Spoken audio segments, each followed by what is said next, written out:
So I got this present from Viltrox. It came with that 50 millimeter lens that I love so much. And I'm like, oh God, another flash, another retro flash. It's just like so uninspired by this. It's rechargeable. It is a cool looking flash.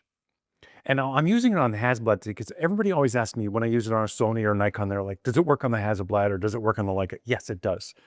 This flash kind of impressed the hell out of me. The reason why is I don't like the look of it, honestly. I just think it's okay. I know a lot of people love the look of this, but for me, yeah, it's okay. Um, but the quality of this is another story. When I threw it on here, I was playing with it a little bit, and I love the look of the light from this, which you'll see in the shoot because I did the entire shoot on this. I figured, you know what? It's a inexpensive flash. There's so many of them on this channel, and I like them. They work, but this one was different. And I figured, I'll do, one outfit with this and then go with my regular lights and do the regular shoot then. I didn't. I just stayed with this the entire shoot because I had so much fun with it. First off, it's extremely lightweight. I mean, this is so lightweight. It kind of surprised me. I'm thinking, what kind of batteries could they possibly put in here for it to be this light? I don't know. I don't care. It works. It has the remote, the S1 and the S2. This is your power dial. This is how you turn it on. Just this little switch here, little green light, test light, whatever, with and without the diffuser. I just left the diffuser on. I didn't care.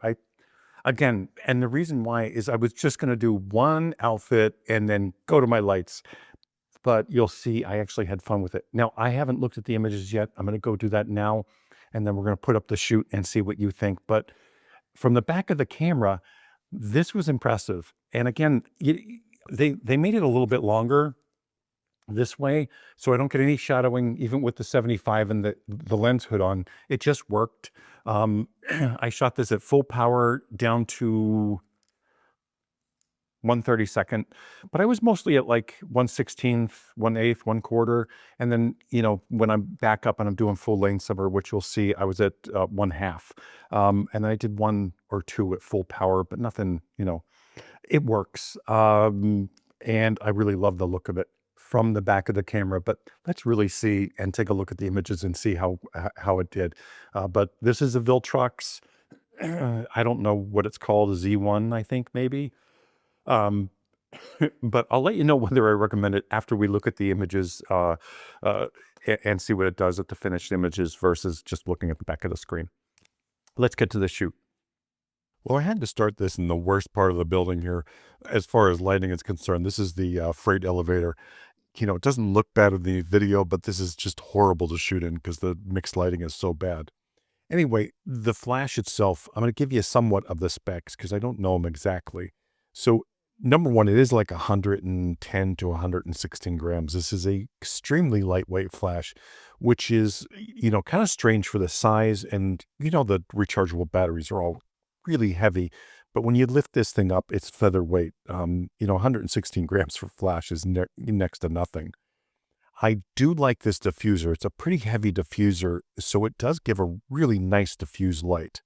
You can get 400 flashes out of it. I think the guide number is 12, which I didn't have any problem with throughout this whole shoot. It worked great. I was in between ISO 200 and 400 sometimes, just like if I was using the white and I really wanted to pull it out and get down to a 3.4 on this lens because I was using that 75 millimeter 3.4.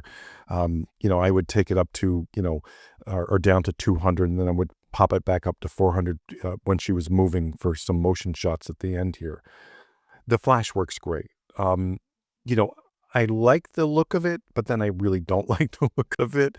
But that really doesn't matter. The flash works, so I don't care what the flash looks like. I love those little button ones. In darker areas like that where the pupils have to open up quite a bit, that is much more prone to red eye than something like this. This is raised just a little bit. It's not to say that you can't get red eye with this, but it's less prominent with this type flash versus the little tiny squares. Now, for the price of this thing, I'm guessing it's about $49. I would say yes, it's definitely worth it. again, when you get a flash like this and you say you want to use it for an event, you're going to have to buy two of them. Um, if it's a long event. I would say that uh, a lot of younger photographers, they shoot thousands of photos to my 200 or 300. When I go and shoot an event, even a 6-hour event, I'm lucky to get 350 photos. The photographers today are so gung ho on spray and pray that they shoot 3 to 5,000 photos for an event. It's just crazy to me. So in that type scenario, yeah, you're going to need a couple of these, but um, and maybe not, because again, you're never going to be shooting at full power 90% of the time. A lot of time you're going to be shooting at 1/64th power, which this thing will give you 1,000 flashes or whatever. So that's nothing to worry about there.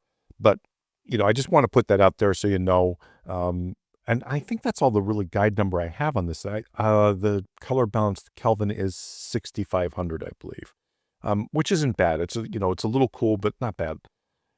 That's all I got. Now, as far as using an on-camera flash like this, you see these distance shots. There's no issue with that, but it's the up-close shots with that harsh shadow, like that goes upwards, and the flash goes upwards as well, which I really don't like. Now, in this photo here, you can see just a little bit of fall off at the very top. I just bent her over a little bit so I can say, okay, well, now she's completely in the light. But at the very, very top of an image, or top of that frame when you're shooting vertically, it does fall off. And it does, even in the horizontal, it just falls off just a little bit. But the spread of light is really good. I think it will cover a full 28 millimeter lens. 24, or you're going to get some vignetting around the outsides with this thing because it won't cover that full 24. But a 28's a pretty good spread, and with that, the diffuser dome on it, it does a pretty decent job. Anyway, that's all I have for it. It's a fun little flash. It's extremely lightweight. So if that's what you're looking for in one of these type flashes, and you don't like those little tiny squares that I showed you, but you want something just a little bit bigger, this may be the flash for you. I love the on-off. I love the control with the knobs. It's really easy to control. I just think it's a simple, straightforward flash that a lot of people are going to absolutely love. Not only for the quality of the flash itself, but the lightweight. It's plastic, obviously, to be that lightweight, but it seems very durable. Anyway, I do love the flash. I hope you like the images. If you have any questions, leave them below, and I'll leave the links for the flash below.